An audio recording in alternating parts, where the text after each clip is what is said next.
డబ్బులు సంపాదించారా బాగా? డబ్బులు సంపాదించడానికి నిజంగా నేను డబ్బులు సంపాదించాలనుకుంటే 2004లో నేను జాబ్లోకి వచ్చాను కదా. అవును. 2004 అంటే అప్పటికి ఇంకా రియల్ ఎస్టేట్ డెవలప్ కాలేదు. కాలేదు.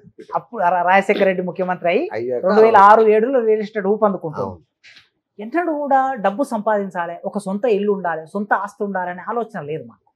ఎప్పుడైనా ఆ రోజుల్లో నా జీతం 15,000, నా మొదటి జీతం ఆ 15,000 రోజుల్లో. ఆ రోజుల్లో 2004లో బా. 15,000 జీతం. అయితే అప్పటికి మాకు కొన్ని అప్పులు ఉండే. ఓకే. అంటే మేము పెళ్లి చేసుకున్నాం, అవును. ఇంట్లో ఏం లేదు మాకు. తర్వాత మా చెల్లెలు పెళ్లి చేశాం, అచ్చా. తర్వాత మా నాన్న కొన్ని చేసిన అప్పులు, అవును. ఇవన్నీ ఒక్కొక్కటి వచ్చిన నెల జీతం ఇటు మాకు ఉపయోగించుకొని మిగతాది అప్పులు కట్టుకుంటూ వచ్చాం. ఓకే. వచ్చిన తర్వాత మాకు కొద్ది ల్యాండ్ ఉండే, ఒక బోర్ వేయించాలని చెప్పేసి 1,00,000 రూపాయలు పెట్టి బోరు, తర్వాత కరెంటు లైను వగైరా కొంత వర్క్ చేయించాం very nice. బ్యాంక్లో లోన్ తీసుకొని. సో ఆ లోన్ తీరేసరికి నాకు ఒక 10 ఏళ్ళు పట్టింది 10 ఏళ్ళు. 1,00,000 రూపాయలు లోన్ తీరడానికి. బా. నెలకి ఈఎంఐ 7,000 ఈఎంఐ కట్ ఓకే, అవుతూ ఓకే, ఉండేది. ఓకే. 15,000 7,000 నాకు వస్తూ ఉండేది. కనుక ఇదంతా ఇక అట్లా మెల్లగా వెంటనే మళ్ళీ 2007లో మా చెల్లెలు పెళ్లి చేయడానికి మళ్ళీ 2 లక్షలు అప్పు తీసుకున్నాం బ్యాంకు లోన్. అట్లా గడుస్తుంది. ఓకే. గడుస్తూ ఉన్నప్పుడు నిజంగా చాలా మంది చిట్టీలు వేసుకునేవాళ్ళు, నా కొలీగ్సే, నాతో పాటు పనిచేసేవాళ్ళు అంటూ ఉండేవాళ్ళు, అయ్యా ఒక 1,000 రూపాయలు చిట్టి, 1,000 రూపాయలు మాకి నేను చిట్టి చేస్తాం, ఎక్కడ ఇంత ల్యాండ్ కొనుక్కో, ఆ ల్యాండ్ ఇవ్వాలి, నువ్వు 1,00,000 రూపాయలు పెట్టి కొంటే అది ఎప్పుడో ఒకసారి 20 లక్షలు అవుతుంది, నీకు తెలియదు, నీకు పైసా విలువ తెలియదు అంటూ ఉండేవాళ్ళు. ఏస్తుంది మేడం, ఏమవుతుంది అన్న, సరే ఆ రోజులు చూద్దాం లేండి, ఇప్పుడైతే నా దగ్గర లేవు కదా, నేను అప్పులు చేసి ఇది చేసి అది చేసి ఎందుకు, ఉన్న దాంట్లో ప్రశాంతంగా ఇవాళ తింటున్నామా లేదా అనేది అట్లుండేది. పిల్లలు కూడా ఎవరన్నా వచ్చి సార్ ఫీజు కట్టలేకపోతున్నంటే కూడా వెంటనే ఫీజు కట్టేది. అట్లా ఉండేది లైఫ్. ఆలోచించలే సొంత ఇల్లు కొనుక్కోవాలని. నా కొలిగే, నాతో పాటు పనిచేసే నా మిత్రుడు 3 ఇల్లు కొనుక్కున్నాడు. ఇప్పటికి 3 ఇల్లు కొనుక్కున్నాడు. ఏంటి, ఆయన జీతాన్ని, వచ్చిన జీతాన్ని ఏం చేశాడు, మలుపు చేసుకున్నాడు, పొదుపు చేసుకున్నాడు అంతే. ఆయన ఏమి ఎవరి నెత్తిలో చేపెట్టింది లేదు, ఏం లేదు. ఇంత ల్యాండ్ కొనుక్కున్నాడు, అది బాగా పెరిగింది, ఇంకో దగ్గర ఇన్వెస్ట్ చేశాడు, అది పెరిగింది, ఇంకో ఇల్లు కొనుక్కున్నాడు, ఇంకో ఇల్లు కొనుక్కున్నాడు. అట్లా చూసిన తర్వాత నేను ఇల్లు కొనుక్కోవాలనుకుంటే నేను ఏమనుకున్నాను అంటే, బ్యాంకు లోన్ తీసి మనం ఇల్లు కొనుక్కుంటే వాడు 20 లక్షలు ఇస్తాడు, 30 లక్షలు ఇస్తాడు, 30 ఏళ్ళు మనం లోన్ కట్టాలి వాడిని, ఎందుకు అనేది ఒకటి ఆలోచిస్తూ ఉండేవాడిని. ఏదో నడుస్తుంది కదా అని.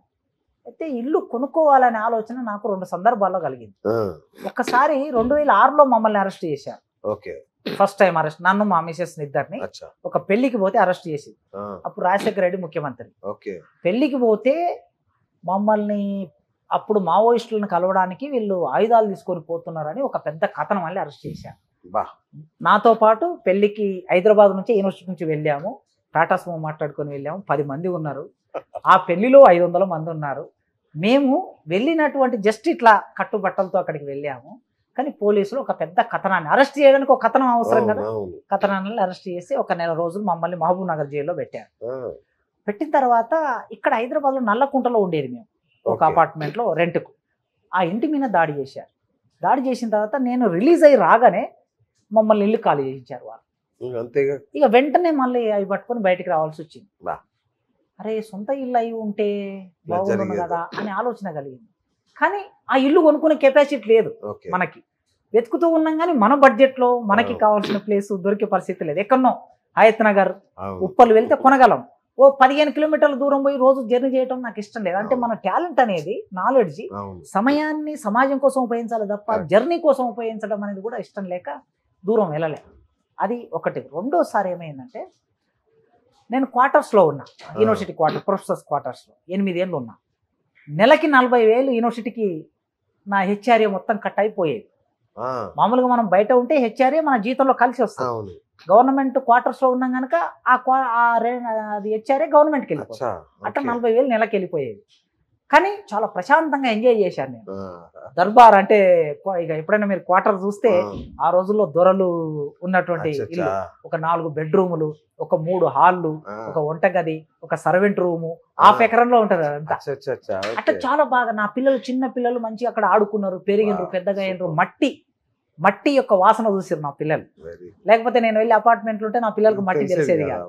పోయినా సరే 40,000 అని చెప్పేసి నేను హాయిగా యూనివర్సిటీలోనే ఉన్నా. 2020లో నన్ను అరెస్ట్ చేసిన తర్వాత మళ్ళీ క్వార్టర్స్ మీద నన్ను దాడి చేసి, ఉదయం 6 గంటలు వచ్చి నా ఇంటి మీద ఒక 50 మంది పోలీసులు దాడి చేసి బంధించి, నా పిల్లల్ని స్కూల్కి వెళ్లకుండా భయభ్రాంతులకు గురి చేసి పుస్తకాలన్నిటి చిందర వందర పడేసి నన్ను అరెస్ట్ చేసి తీసుకెళ్లారు. సరే జైల్లో పెట్టారు. పెట్టిన తర్వాత సస్పెండ్ అయిన తర్వాత ఇమీడియట్గా క్వార్టర్ ఖాళీ చేయాలని అచ్చా. వచ్చింది. ఓ చాలా వస్తే పెద్ద సరే ఎత్తున. ఓయూలో మనకుండే కొద్దిగా మంచి పేరు అవును. వలన మళ్ళీ రిజిస్టర్ వాళ్ళు ఆలోచించి లేదులేండి ఆయన అయింది సస్పెండే కదా, డిస్మిస్ కాదు కదా, ఆ, మనం సగం జీతం కూడా ఇవ్వాలి అవును. సస్పెన్షన్లో, కనుక మనం క్వార్టర్ ఖాళీ చేయొద్దు అని చెప్పేసి ఉంచారు. ఉంచిన తర్వాత మళ్ళీ నేను రిలీజ్ అయ్యి వచ్చాక ఇక అప్పుడు నిర్ణయించుకున్నా, లేదు ఇట్లా కాదు, ఇక నేను ఇల్లు కొనలేను, ఏదన్నా ఒక ఇల్లు కొనుక్కోలేకపోతే ఇప్పుడు కొనలేకపోతే భవిష్యత్తులో కొనలేని చెప్పి ఆ ఇల్లు నాకు దగ్గరనే ఉండాలి, యూనివర్సిటీకి దగ్గర ఉండాలి, 1 కిలోమీటర్ దూరంలో ఉండాలి అని చెప్పేసి అప్సిగూడలో ఇల్లు కొనుక్కున్నాను. ఉమ్, ఒక అపార్ట్మెంట్లో ఒక 3 బెడ్రూములు, ఒక చిన్న లైబ్రరీ ఉండేటటువంటి పోర్షను. నేను ఎంత లోన్ పెట్టానో తెలుసా? లోనుకు భయపడిన వాడిని, అప్పుకు భయపడిన వాడిని ఇదే డేరు ఒకవేళ నేను 2004లో చేసి ఉంటే ఇవాళ నేను ఈ ఇంటికి ఇంత అప్పు చేసేవాడిని కాదు. ఆ, అక్షరాల HDFC బ్యాంకులో ఇప్పుడే మెసేజ్ వచ్చింది, ఆ. 1,55,00,000 లోన్ పెట్టారు. 1,55,00,000. వా, నాకు యూనివర్సిటీ కోఆపరేటివ్ సొసైటీ ఉంటుంది మాకు, అవును. అందులో మాకు 10 లక్షలు లోన్ ఇస్తారు.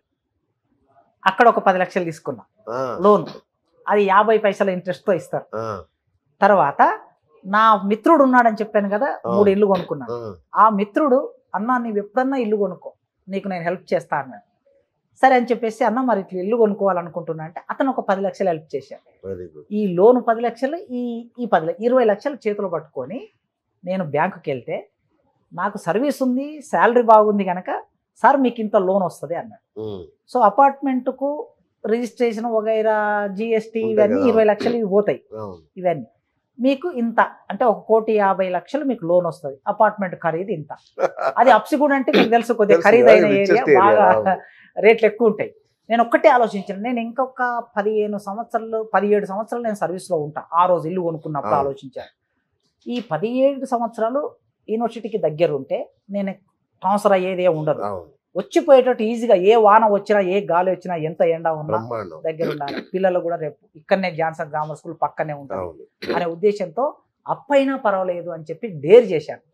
నా కొలీగ్స్, నా మిత్రులు ఆశ్చర్యానికి మరి గురైపోయారు. మామూలు ఆశ్చర్యం. అప్పుకు భయపడిన వాడివి నీవు ఇంత పెద్ద అప్పు చేశావు, అయినా నువ్వు చేసిన అప్పు చేసినా సరే ఒక మంచి ఇల్లు మంచి ఇల్లు కొనుక్కున్నావు, కొనుక్కున్నావు. భవిష్యత్తులో ఇది నీకు మంచి ఒక ప్రాపర్టీగా ఉంటుంది అని చెప్పాడు. మీరు అడిగారు కదా, నా జీవితంలో నేను సంపాదించుకున్న ఏకైక ఏకైక ప్రాపర్టీ ఆస్తి అదొక్కటి. 1,55,00,000 లోనుతో నేను సంపాదించుకున్న ప్రాపర్టీ ఇల్లు. అంతే ఇక. అంతే. అదర్వైజ్ ఇంకా పెద్ద ఎక్కడ నాకు నేను చిట్టీలు వేసే అలవాటు లేదు, ఇన్వెస్ట్ చేసే అలవాటు లేదు, ఎక్కడ నా పైసా నాకు అంతే. ఇప్పుడు నాకు జీతం ఎంత మిగులుతుంది అంటే 1,33,000 EMI పోతుంది ఎవ్రీ మంత్, ఆ, 50,000 ఇన్కమ్ ట్యాక్స్ పోతుంది, ఆ, 2,50,000 నాకు జీతం, వచ్చే జీతం, ఆ. దాంట్లో 50,000 ఇన్కమ్ ట్యాక్స్, 1,33,000 EMI. బా, కోఆపరేటివ్ సొసైటీ లోన్ తీసుకున్నా కదా, అది ఆ కోఆపరేటివ్ సొసైటీ లోన్కి ప్రతి నెల 23,000 కట్ అవుతుంది. బా. సో ఇంకేం వస్తుంది చేతికి? మా అమ్మ నాన్నకి నెలకి ఒక 8,000 పంపిస్తా ఊరికి. ఆ, దాంట్లో కూడా. దాంట్లో కూడా ఆ, నాకు నెలకి మిగిలేది ఒక 20 నుంచి 25,000 అట్లా మిగులుతూ ఉంటుంది. బా, బా. మేడం ఏమన్నా సంపాదిస్తారా? ఆమె అడ్వకేట్ గా ప్రాక్టీస్ చేస్తుంది కనుక కాబట్టి కొద్దిగా ఓకే. చన్నీళ్ళకి ఉడుకు చన్నీళ్ళకి. నీళ్ళు అన్నట్లు అట్లా నడుస్తూ ఉంటది. అంటే నాకు ఇతరేతర అలవాటు లేవు, లేవు కాబట్టి. మేమేం పెద్ద ఎంజాయ్ లైఫ్ కాదు, అదే. హోటళ్ళు రెస్టారెంట్లు పోము. ఉన్న దాంట్లో మనం ఇంటి నుంచి బియ్యం వస్తాయి, ఉన్న కూరగాయలు కొనుక్కొని బతికే ఒక సాధారణమైన లైఫ్. అట్లా ఇప్పటికి కూడా అదే లైఫ్. మా పిల్లలు ఎప్పుడు అంటూ ఉంటారు, వాళ్ళకు కూడా అసంతృప్తి ఉండకూడదు అని చెప్తూ ఉంటాను నేను. అంతే కదా. వాళ్ళ పిల్లలు స్కూల్లో హోటల్కి వెళ్తూ ఉంటారు, ఏదో వేరే టూర్ వెళ్తుంటాడు, కేరళ వెళ్తారు, వేరే కంట్రీ వెళ్తుంటారు, ఇవన్నీ చెప్తూ ఉంటారు వాళ్ళు. చెప్తూ ఉన్నప్పుడు నేను అడుగుతాను, నాన్న మరి మీకు మనం కూడా వెళ్ళలేదని అసంతృప్తి ఉందా నాన్న అంటే, ఏం లేదు నాన్న, మీరు ఉన్నారు కదా, అమ్మ మంచిగా వండి పెడుతుంది, ఇంట్లో వండి పెడుతుంది, హోటల్కి పోతే ఏముంటుంది అక్కడ, అదేం రుచిగా ఉండవు అని మా పిల్లలు అర్థం చేసుకోగలిగిన స్థాయి కలిగిన పిల్లలు నాకు ఉన్నారు. వాళ్ళు ట్రైనప్ చేశారు అట్లా.